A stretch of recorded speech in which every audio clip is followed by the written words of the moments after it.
যমুনা স্রোতে ভাঙন কবলিত টাঙ্গাইল তারাকান্দি আঞ্চলিক সড়ক রক্ষায় জিও ব্যাগ ফেলছে পানি উন্নয়ন বোর্ড।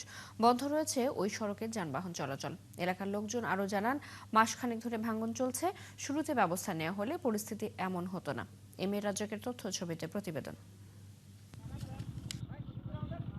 মঙ্গলবার রাত ৩টার দিকে গোপালপুর উপজেলার শাখারিয়া এলাকায় যমুনা নদীর প্রায় ৬০ মিটার অংশে ভাঙন শুরু হয়।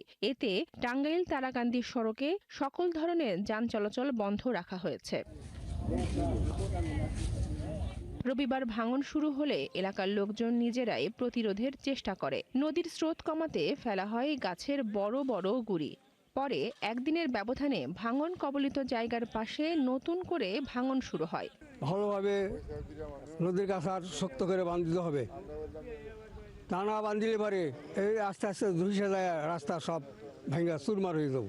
দেশর এলাকা খুব নিরীহ লোক, এগো যাওয়ার মতো কোনো জায়গা নাই। এটা ভাঙলে শুধু গোপালপুর উপজেলাটা ক্ষতি হবে না, টাঙ্গাইল জেলা গোপালপুর, বহপুর, ঘাটাইল, মধুপুর পুরা বিস্তীর্ণ এলাকা পানির নিচে ডুবে যাবে। এলাকার লোকজন জানান, মাসখানেক ধরে ভাঙন চলছে। প্রথমেই ভাঙন রোধে ব্যবস্থা নেওয়া হলে এমন পরিস্থিতি হতো না।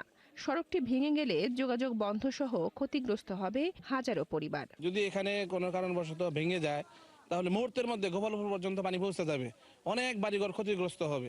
বাড়ি ঘর, আবাদি ফসল, যত পুকুর মাছ সরকার হিসাব করে হারাবো না, এই যে সড়কটা ভেঙে যায়। টাঙ্গাইল পানি উন্নয়ন বোর্ডের নির্বাহী প্রকৌশলী জানিয়েছেন, ভাঙন রোধে জিও ব্যাগ ফেলার কাজ শুরু হয়েছে। দ্রুতই কাজ শেষ হবে। রবিবারে ভাঙন শুরু হওয়ার পর থেকে আমরা ওই নলিনবাজার এলাকায় জিও ব্যাগ ডাম্পিং কাজ শুরু করি। পরবর্তীতে সোমবার দিবাগত রাতে পুনরায় নতুন করে 50 মিটার এলাকায় আকস্মিক ধসে পড়ে। ফলশ্রুতিতে আমরা ভোর থেকে আমরা আবার পুনরায় জিও ব্যাগ ডাম্পিং করি। এদিকে ভাঙনের কারণে আতঙ্কে রয়েছে এলাকার মানুষ। ভাঙন এলাকার অনেকেই সরিয়ে নিচ্ছেন মালামাল। বনশ্রী হালদার, ৭১।